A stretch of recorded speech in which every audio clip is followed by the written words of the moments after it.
Tonight, we welcome Senator Ted Cruz to our center seat. Joining him on the panel, syndicated columnist George Will, Mara Elias, a national political correspondent of National Public Radio, and Jonah Goldberg, senior editor of National Review. Senator, thanks for being here. Brett, it's great to join you. I want to start with today's vote on TPA, the trade agenda. You were a big supporter of trade, and you spoke out about it. You wrote even a column with Paul Ryan about it. But today you voted against it. I did. Why? Well, I'm a big supporter of free trade. I campaigned in support of free trade. And the first time it came up in the Senate, I voted in favor of Trade Promotion Authority. But two things have changed since that first vote. Number one, WikiLeaks released the text of a portion of the Trade and Services Agreement that explicitly contemplates changing immigration laws of member countries. Over and over again, we'd been assured there were no changes in immigration laws. That leak was one material change. And then a second material change was the backroom Washington deals that were cut on the Export-Import Bank. The Export-Import Bank is a classic example of corporate welfare, and it appears now that leadership cut a deal to reauthorize this cronyism, hundreds of billions of dollars of taxpayer dollars on the line to help giant corporations as the price for TPA. And the two together were too much, and so I voted no. You know, Senator, it seemed to catch your leadership by surprise, and you have done that numerous times. Your leadership often is not happy with you. Legislatively, working with Republicans, is that a problem? You know, leadership in Washington is not listening to the American people back home. I'll tell you, as I travel the country, I ask groups gathered all over the place, how many of y'all are frustrated with Republican leadership? I've yet to see a crowd where every hand doesn't go up. And the reason is, over and over again, this is a great example. When Trade Promotion Authority was in the House, a group of conservatives came to the Speaker and said, we'll give you the votes you need to pass this. If you agree to let the Export-Import Bank die, let this massive corporate welfare program die, which it's going to do under current law. Leadership said no. They're more indebted to K Street and the Washington lobbyists, the Washington cartel, than they are to conservatives. And this week we're seeing a purge where two different conservatives, Mark Meadows and Ken Buck, have been stripped of their chairmanships as a result of their standing for their principles. And look, conservatives across this country are frustrated. Why does leadership always cut a deal with the Democrats instead of standing for conservative principles? Well, we'll get to the Export-Import Bank, which is, you know, people don't fully understand it. We'll have many pieces on this. But Senator Graham, for example, thinks it's going to cost jobs in South Carolina. But let me turn to George Will. Senator, in less than 16 hours, the Supreme Court might hold that subsidies have been illegally distributed through exchanges not established by the states. If they hold that way, 6 million or so Americans might suddenly lose their health insurance. There will be a move in Congress among Republicans to extend the subsidies for 17 months to get into the next president's tenure. Could you support that? I could not. Under no circumstances should Republicans in Congress extend Obamacare.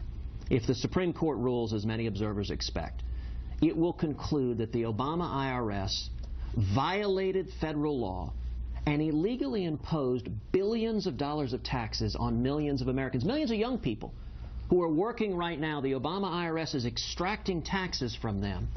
And if the Supreme Court concludes that President Obama violated the law, the last thing Republicans in Congress should step up and do is codify his lawlessness and extend the subsidies. But the 6 million people who will be out of health insurance had to buy it. There was a mandate. They relied on this. Are they just, what do you say to them, tough?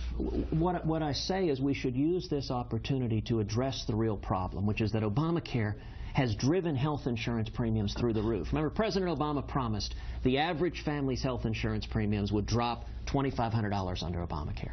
In actuality, the average family's premiums have risen $3,000. I've joked on the campaign trail. Every family whose premiums have dropped $2,500, they should vote for Hillary Clinton. I'll take everybody else. And we've never had a race. Excuse me to interrupt you. You're saying you would not vote for a patch to take you from point A to point B. So what we should do instead, correct, what we should do instead is allow states to opt out, and allow states to opt out of everything. opt out of the individual mandate, opt out of the taxes, opt out of the employer mandate, opt out of all the mandatory coverage, which is driving up premiums for a lot more than 6 million people. You're talking hundreds of millions of people who are seeing their premiums go up for Obamacare. And let states also opt out of the taxes, opt out of the medical device tax, opt out of the investment tax, opt out of all of the crushing costs. And what that means, if a state like California or New York decides they want Obamacare, they want to pay the taxes, they want to lose the jobs, they want people forced into part-time work, let them choose that. But I can tell you other states like Texas, we would choose economic growth and helping everyone rather than sticking with this failed law that isn't working. Maura. Is there Cruz care? Is there a Ted Cruz replacement for Obamacare? We absolutely need health care reform after repealing Obamacare. And I'll tell you what I think one of the real distinctions in 2016 is I am campaigning every day on repealing every single word of Obamacare. But what are you replacing it with? What you replace it with is something that expands competitions and that empowers consumers and disempowers government from getting between patients and their doctors. And 3 specific reforms. One, you let people purchase health insurance across state lines. That creates a 50-state national marketplace that lowers cost and gives you more choices, which expands access. Number 2, you expand health savings accounts so that people can save in a tax-advantaged way for routine health care. And number 3, you work to de-link health insurance from employment so that health insurance is portable. You or I lose our jobs. We don't lose our life insurance or our car insurance or our house insurance. There's no reason we should lose our health insurance, and that's what causes much of the problem of pre-existing conditions. We should be empowering patients, not putting government bureaucrats between us and our doctors. Senator, we will talk international issues. Start with Jonah Goldberg. Senator Cruz on center seat. And we're back with our panel and Senator Ted Cruz in our center seat. Okay, Jonah. Senator, on the issue of ISIS, as I understand it, your position is really full-throated air campaign plus arming the Kurds. Yes. You haven't really talked about arming the Sunni tribes. We can leave that out for the moment. But is it really plausible to think that the Kurds, no matter how many arms you give them, are going to liberate Mosul? They're going to, they'll protect their own borders, but they're not. Is it realistic to expect them to do much more than that? What is plausible is that, number one, air power, when used aggressively, can have a dramatic impact. Right now, we've got such restrictive rules of engagement that it is more pinprick strike. It is a bomb here, it's a missile there. I've characterized it as photo op foreign policy, rather than using concerted, overwhelming air power to take out ISIS. Secondly, you're right, the Kurds can't solve everything, but they're right now fighting and winning on the ground, and it is a miracle that they are, because ISIS is using U.S. military equipment they've seized in Iraq. The Kurds' equipment is hopelessly outclassed, and yet they're fighting this administration because it is obsessed with seeking conciliation between the Sunni and Shias and uniting Iraq. It sends weaponry to Baghdad that doesn't pass it on to the Kurds. That doesn't make any sense at all. We ought to use the Kurds as boots on the ground along with overwhelming air power. Now, that could likely involve embedding more special forces in to target that air power, but I think our principal boots on the ground can be the Kurds, and we should be giving them the tools to defeat ISIS. Senator, we asked Twitter and Facebook to weigh in. Tom Pinkerton wrote this: how will the foreign policy of Ted Cruz specifically differ from that of Barack Obama and George W. Bush? Markedly different. Yes. The last 6.5 years, we've seen the Obama-Clinton foreign policy. Leading from behind is how they memorably summed it up. And what happens is America has receded from the world. Today, our friends and allies, they don't trust us. And our enemies, they don't fear us. I think we should get back, number one, to American leadership in the world. That means speaking out with a clarion voice for freedom, speaking out for the oppressed, speaking out for people like Pastor Saeed Abedini, an American pastor imprisoned in Iran, speaking out for people like Leopoldo Lopez, the Venezuelan opposition leader who's been wrongfully imprisoned and is on the 29th day, I believe, of a hunger strike. This president is silent in using the bully pulpit of speaking for freedom. But at the same time, any U.S. military force, we have always been exceedingly reluctant to engage in military force. It's worth remembering, biggest country Reagan ever invaded was Grenada. Any military force should be dictated by the vital national security interests of the United States, and if and when we use force, we should use overwhelming force for a clearly stated objective, and then when we're done, we should get the heck out. You ask where I differ with George W. Bush? I don't think we should be engaged in nation building. It's not our job to turn foreign nations into democratic utopias, to try to turn Iraq into Switzerland. It is the military's job to hunt down and kill our enemies, to kill ISIS before they murder American citizens and they wage jihad. Mar. Would you put more U.S. combat troops, I guess we call them advisors, in Iraq? Would you put them embedded, on the front lines to do what everyone says has to be done if you're going to use more air power? Be spotters, call in the strikes. And how many more troops do you think we need there? The current policy we're following makes no sense. So the advisors that we're sending in are not able to be effective, and the reason is the commander-in-chief hasn't set an objective. Hasn't set the right objective of destroying ISIS and using overwhelming military power to do so. Last year in the Senate Armed Services Committee, I asked Secretary of Defense and the Chairman of the Joint Chiefs, I said, if the object were to destroy ISIS in 90 days, militarily, what would be required for that? General Dempsey responded, I'm sorry, that's impossible. I said, okay, General, if that time frame is unrealistic, you tell me, in your military expertise, what would be required not to degrade, not to weaken, but to destroy ISIS, and what time frame is reasonable? His answer was, he said, there is no military solution to this.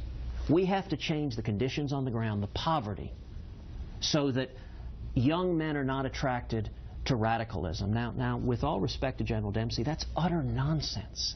The answer is not expanded Medicaid in Iraq. And the problem with our military strategy is the commander-in-chief hasn't laid an object. We are going to make it so that if anyone joins ISIS, he is signing his death certificate. Right now, radical Islamic terrorism, it is the perception of many that ISIS is winning.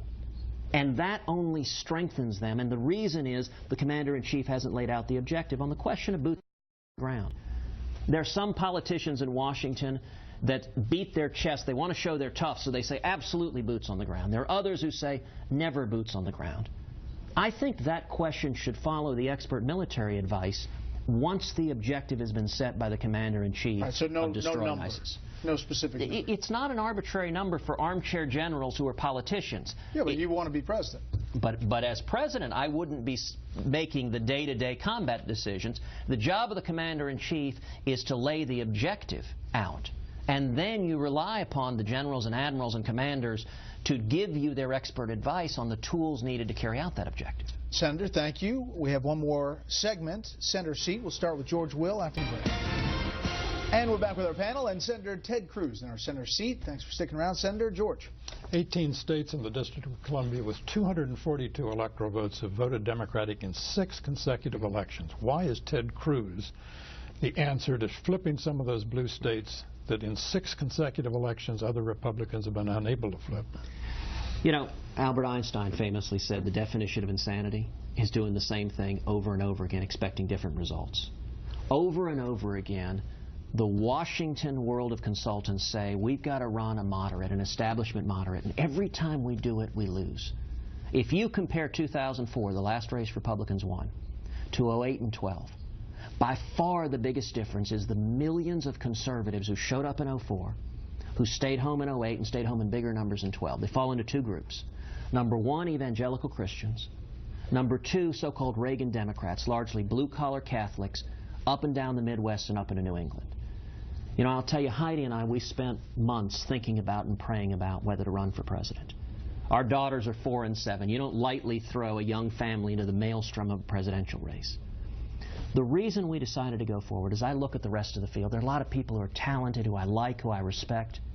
I don't see a lot of candidates who I think are likely to energize and mobilize and bring back to the polls those conservatives. And I think based on the record I built of standing and fighting for conservative principles over and over again, that I'm in the best position to energize and bring back those conservatives, and at the same time to bring back together that old Reagan coalition of conservatives and libertarians and evangelicals and young people and Hispanics and women and Reagan Democrats. That's what we got to do to win. Senator, there's a lot of focus on the Confederate flag in the wake of the situation in Charleston. 2 of your co-chairs South Carolina, Lee Bright and Bill Chumley, are for leaving the flag, calling the removal of the flag a Stalinist purge. Do you agree with those co-chairs in South Carolina? Well, let me say first of all, what happened at the Emmanuel AME Church was horrific. It was heartbreaking. I'll tell you, as a Christian, I cannot imagine a man walking into a church, sitting down and praying with men and women for an hour and then standing up and murdering them. I mean, it is a level of evil and racism and bigotry that just takes your breath away. And let me say, secondly, that for the victims' families to come out publicly and call for forgiveness, I mean that brings tears to your eyes. What an amazing display of Christian forgiveness. It is, I'll tell you, my friend and colleague Tim Scott gave a moving speech on the Senate floor. Yeah, we played some of that. And Lindsey Graham did as well, both of them. And Tim talked about the incredible forgiveness of those families. On the question of the Confederate flag, lots of people like to focus on that. I think we should start by coming together, lifting up the families who were murdered in prayer and looking for ways to come together. I think the question of the flag is a question for South Carolina to decide. Now I will say this. I commend Governor Nikki Haley and Senator Tim Scott and Senator Lindsey Graham. They came out together and they're leading. And I understand this is an issue that evokes strong passion. I understand people that see in the flag signs of racism and slavery, the original sin of this nation. I also understand others who see an historical legacy that they don't want their ancestors forgotten. And I think it's wrong for a bunch of people who aren't from the giving state to parachute in to South Carolina and dictate what they should do. But I'll commend the leaders there for standing up and leading. I'll tell you, in Texas, you know, my former general counsel, who succeeded me as the Solicitor General of Texas, just won a case before the U.S. Supreme Court upholding the right of the state of Texas not to show the Confederate flag on a license plate. So my state of Texas has taken a different path, but this is a question for South Carolina. All right, Senator, thank you very much. Senator Cruz has a hidden talent on the campaign trail, apparently. Impressive. As JFK said, some men see things as they are. And ask why. I see things that never were. And ask why not. We shall fight in the fields and in the streets. We shall fight in the hills. We shall never surrender. Mike Lee, I am your father. President Obama called me. He said, Jay, if you like your job, you can keep it. So, I mean, you have a De Niro? I mean, you got everything else. Well, look, a good impression is great, but a bad impression is even better. That's right. Senator Cruz said